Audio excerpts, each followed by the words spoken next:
Assalamualaikum warahmatullahi wabarakatuh. Kami dari kelompok 2 ingin menjelaskan tentang bab wadiah yang disusun oleh Apriliana Nabila Puspitasari, Khairunisa Zahratul Fitriyah, Tina Windiati Rohmania, dan saya sendiri Muhammad Daniel Khoruldan. Berikut penjelasannya.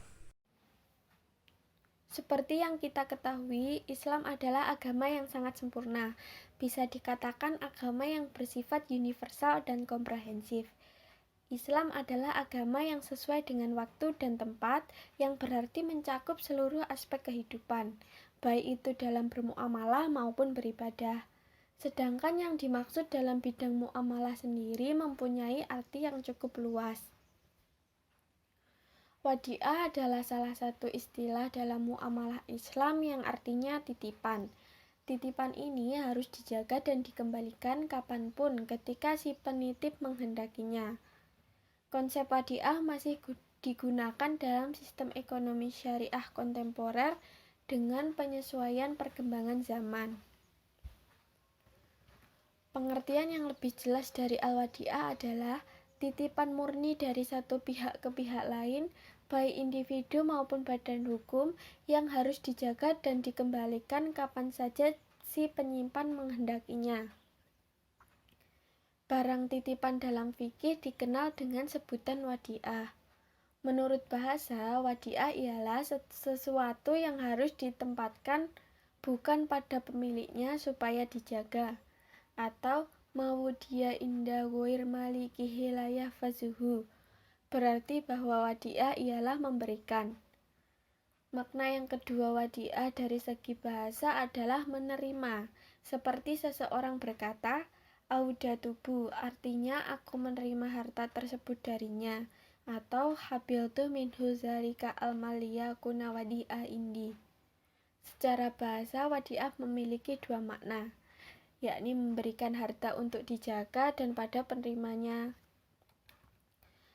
Dalam tradisi Islam, wadiah dapat diartikan sebagai titipan murni dari satu pihak ke pihak lain, baik individu maupun badan hukum, yang harus dijaga dan dikembalikan kapan saja si penitip menghendakinya. Wadiah menurut pasal 20 ayat 17 Kompilasi Hukum Ekonomi Syariah 2009 ialah penitipan dana antara pihak pemilik dengan pihak penerima titipan yang harus dipercaya untuk menjaga dana tersebut. Aplikasi wadiah terdapat dalam Fatwa DSN-MUI nomor 36 DSN-MUI X-2002 tentang sertifikat wadiah Bank Indonesia. Yang disebut wadiah adalah penitipan, yaitu akad seseorang kepada yang lain dengan menitipkan benda untuk dijaganya secara layak. Apabila ada kerusakan pada benda titipan, tidak wajib menggantinya. Tapi bila kerusakan itu disebabkan oleh kelalaiannya, maka diwajibkan menggantinya. 2. Rukun akad wadiah. Ulama Hanafiyah hanya memberikan satu rukun pada akad wadiah, yaitu adanya ijab dan qabul. Seperti sebuah kalimat, aku titipkan padamu, barang ini tolong dijaga, aku letakkan ini untuk titipan kepadamu, dan lain-lain. Lalu barang atau harta seperti apa yang bisa dititipkan? Barang atau harta yang dapat dititipkan adalah barang yang dapat disimpan. Barang yang tidak dapat disimpan seperti burung yang terbang di udara atau benda yang jatuh di dalam air, tentunya tidak dapat dititipkan. Selain itu kehalalan benda perlu menjadi pertimbangan. Artinya, barang atau harta yang sifatnya haram tidak dapat dititipkan. Dalam mazhab Syafi'iyah dan Hanabilah memiliki tambahan syarat, yaitu barang yang dititipkan adalah barang yang memiliki nilai atau qimah sehingga dapat dipandang secara ma'al. Contohnya anjing yang dapat dimanfaatkan sebagai penjaga rumah. Apabila benda tersebut tidak memiliki nilai seperti anjing yang tidak dapat dimanfaatkan, maka barang yang dititipkan menjadi tidak sah. Sedangkan jumhur ulama menetapkan 4 rukun atas akad titipan, yaitu A. Orang yang menitipkan barang, B. Orang yang dititipi barang, C. Barang yang dititipkan, D. Zigah titipan. Adapun dalam praktik zigah wadiah, bisa berupa terucapkan atau hanya dengan persetujuan melalui gerakan dan tindakan seperti jual beli mu'atah yang hanya perlu menggunakan isyarat karena pada dasarnya isyarat tersebut sudah menjadi urf dalam transaksi tersebut. 3. Syarat akad wadiah. Ulama Hanafiyah mensyarat kedua belah pihak harus berakal. Tidak boleh anak kecil yang belum berakal, orang gila, orang mabuk, hilang akal, dan lain-lain. Akan tetapi tidak disyaratkan harus balik secara umur. Anak kecil diperbolehkan untuk melakukan akad titipan dengan adanya akal pada dirinya sebagaimana diperbolehkannya anak kecil melakukan akad perdagangan jual beli. Meskipun dalam hal ini jual beli yang diperbolehkan adalah jual beli yang tidak menuntut adanya syarat dan ketentuan yang sulit untuk dipahami oleh anak kecil. Adapun jumhur ulama mensyaratkan kepada kedua belah pihak penitip dan yang dititipi sebagaimana dalam agensi, yaitu balik, berakal, dan mumayyiz. Terkait dengan barang yang dititipkan harus berupa properti atau barang yang mampu untuk diberikan secara fisik. Barang titipan tidak bisa berupa hewan yang kabur, ikan di laut, burung di udara, atau barang lain yang tidak mampu dijangkau atau dipindah tangankan. Baik, materi yang selanjutnya yaitu tentang dalil yang menjelaskan wadiah. Adapun dalil yang menjelaskan tentang keharusan menjaga wadiah, Rasulullah SAW bersabda, "Adil amanata ila mani tamanaka wala tahun man khonaka." Artinya, tunaikanlah amanah kepada orang yang mengamanahkan kepadamu, dan janganlah kamu mengkhianati orang yang mengkhianatimu. Seorang yang merasa mampu dan sanggup menerima barang titipan, ia merupakan seseorang yang memiliki nilai sosial yang sangat tinggi dan mengandung nilai abadah yang mendapat pahala yang besar. Akan tetapi, agar titipan tersebut tidak akan menimbulkan masalah di kemudian hari, maka disyaratkan yang pertama, barang titipan itu tidak memberatkan dirinya maupun keluarganya. Yang kedua, tidak memungut biaya pemeliharaan. Yang ketiga, kalau sudah sampai waktunya diambil, maka harus disegerakan dikembalikan kepada yang berhak. Dengan demikian, apabila barang titipan itu mengalami kerusakan akibat kelalaian orang yang menerimanya, maka ia wajib menggantikannya. Adapun kriteria kelalaian antara lain, yang pertama, orang yang dipercaya titipan menyerahkan kepada orang lain tanpa sepengetahuan yang memilikinya. Yang kedua, barang titipan dipergunakan atau dibawa pergi sehingga rusak atau hilang. Yang ketiga, menyia-nyiakan barang titipan. Yang keempat, berkhianat. Maksudnya ketika barang titipan diminta tidak dikabulkan tanpa sebab yang jelas. Kelima, lalai atau tidak hati-hati dalam memelihara barang titipan. Dan yang keenam, ketika yang dititipi barang itu sakit atau meninggal, tidak berwasiat kepada ahli waris atau keluarganya tentang barang titipan tersebut, maka akan mengakibatkan barang rusak dan hilang. Selanjutnya, hukum menerima wadiah atau barang titipan itu ada 4.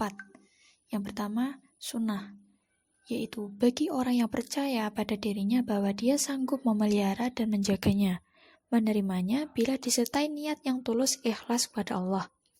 Dianjurkan menerima wadiah karena ada pahala yang besar di sana. Berdasarkan hadis yang berbunyi, "Wallahu fi aunil abdi ma kanal abdu fi auni akhi." Artinya, dan Allah akan menolong seorang hamba jika hamba itu mau menolong saudaranya. Hadis riwayat Muslim. Yang kedua, wajib, yaitu apabila sudah tidak ada lagi orang yang bisa dipercaya kecuali hanya dia satu-satunya. Yang ketiga, haram, apabila dia tidak kuasa atau tidak sanggup menjaganya sebagaimana mestinya, karena seolah-olah dia membiarkan pintu kerusakan atau hilangnya barang titipan tersebut. Yang keempat, makruh, menitipkan kepada orang yang dapat menjaganya, tetapi ia tidak percaya pada dirinya sendiri, bahkan dikhawatirkan di kemudian hari dia akan berkhianat terhadap barang titipan tersebut. Selanjutnya, wadi atau orang yang dititipi tidaklah menanggung barang titipan kecuali jika dia meremehkan atau melakukan jinayat. Jadi maksudnya di sini adalah jika orang yang dititipi tidak meremehkan atau melakukan jinayat atau tindak kesalahan terhadap barang titipan tersebut, dia tidak akan menanggung barang tersebut. Nah, hadis yang diriwayatkan oleh Daruqutni yang berbunyi, "Laisa 'alal mustauda'i ghairil mughli doman." Artinya bagi orang yang dititipi yang bukan pengkhianat tidaklah menanggung. Amr bin Syu'aib juga meriwayatkan dari bapaknya, dari kakeknya bahwa Nabi Shallallahu Alaihi Wasallam bersabda, "Man udi'a wadi'atan fala domana alih." Artinya, barang siapa yang dititipkan wadi'ah, maka dia tidaklah menanggungnya. Adapun contoh dari sahabat Rasulullah, Abu Bakar radhiyallahu anhu pernah memutuskan tentang wadi'ah yang berada dalam sebuah kantong, lalu hilang karena bolongnya kantong tersebut. Sehingga ia, orang yang dititipi, tidak menanggungnya. Bahkan Urwah bin Az-Zubair pernah meminta dititipkan kepada Abu Bakar bin Abdurrahman bin Haris bin Hisham harta dari harta milik Bani Mus'ab. Lalu ternyata harta tersebut tertimpa musibah. Maka Urwah mengutus seseorang untuk memberitahukan bahwa kamu tidak perlu menanggungnya. Kamu hanyalah orang yang diamanai. Lalu Abu Bakar berkata, "Saya telah mengetahui bahwa saya tidak menanggung. Akan tetapi, nanti orang-orang Quraisy menyebutkan bahwa diriku sudah tidak amanah." Lalu Abu Bakar menjual harta miliknya dan melunasinya. Penerima titipan harus menjaganya di tempat terjaga yang standar atau sesuai barang tersebut secara uruf sebagaimana hartanya dijaga. Jika barang titipan berupa hewan, maka yang dititipi harus memberinya makan. Jika tidak diberi makan tanpa ada perintah dari pemiliknya, lalu hewan itu mati, maka si penitip ini harus menggantinya karena memberi makan hewan adalah diperintahkan. Di samping dia harus menanggungnya, dia juga berdosa karena tidak memberi makan dan minum kepada hewan tersebut hingga mati, karena wajib baginya memberi makan dan minum sebagai pemenuhan terhadap hak Allah Ta'ala, di mana hewan tersebut memiliki kehormatan. Contoh wadi'ah dalam kehidupan sehari-hari. Adapun contoh wadi'ah dalam kehidupan sehari-hari yang dapat dijumpai pada jenis-jenis wadi'ah yang mana membahas tentang wadi'ah domanah dan wadi'ah amanah. Yang pertama yaitu wadi'ah domanah adalah akad penitipan barang atau uang di mana pihak penerima titipan dengan atau tanpa izin memiliki barang atau uang dapat memanfaatkan barang atau uang dan harus bertanggung jawab atas kehilangan atau kerusakan barang atau uang titipan. Sebagai contoh pada bank, yang mana bank memberikan keuntungan tersebut kepada nasabah sebagai hadiah atau bonus dengan sukarela, karena dalam agama Islam hal itu diperbolehkan, sehingga barang atau aset titipan dapat diputar oleh pihak bank pada suatu usaha, yang mana kemudian dari usaha itu dapat menghasilkan keuntungan bagi bank, tetapi keputusan bank yang akan memberikan bonus atau tidak, hal itu tergantung pada kebijakan bank itu sendiri. Yang kedua ada akad wadi'ah amanah. Adalah akad penitipan barang atau uang di mana penerima titipan tidak diperkenankan menggunakan barang atau uang yang dititipkan dan tidak bertanggung jawab atas kerusakan atau kehilangan barang atau uang titipan yang bukan diakibatkan perbuatan atau kelalaian penerima titipan. Sebagai contoh, ketika si A berperan sebagai penitip yang mana akan memberikan barangnya untuk dititipkan kepada si B, maka untuk itu si B sebagai jasa atau penyimpanan barang dari A tersebut, maka penitip akan memberikan bayaran kepada si B penyimpan barang titipan atau boleh dititipkan kembali ke orang lain atau dipinjamkan ke orang lain. Hal ini dapat kita lihat di Bank Syariah pada produk Safe Deposit Box. Sekian dari kelompok kami, apabila ada kurang lebihnya kami mohon maaf. Wassalamualaikum warahmatullahi wabarakatuh.